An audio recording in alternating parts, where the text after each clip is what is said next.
बुद्ध पूर्णिमा कथा। एक बार कपिलवस्तु के राजकुमार सिद्धार्थ बुद्धत्व प्राप्त करने का प्रयास कर रहे थे। धीरे धीरे उनकी हिम्मत खत्म होने लगी।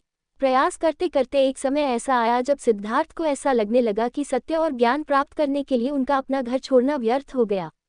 मान्यताओं के अनुसार उस समय एक छोटी सी गिलहरी की एक सीख ने सिद्धार्थ को गौतम बुद्ध बनने में सहायता की।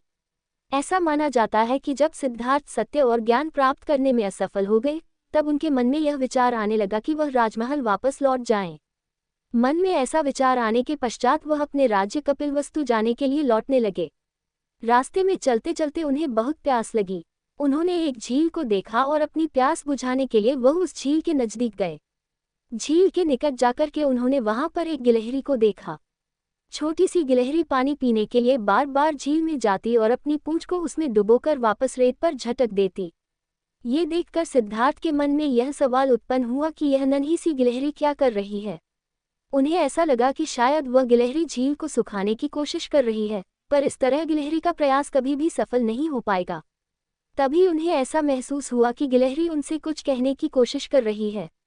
सिद्धार्थ को ऐसा लगा जैसे गिलहरी उनसे कह रही है कि यदि कोई व्यक्ति अपने मन में किसी कार्य को करने की ठान ले और उस पर अटल रहे तो वह कार्य सफल हो जाता है।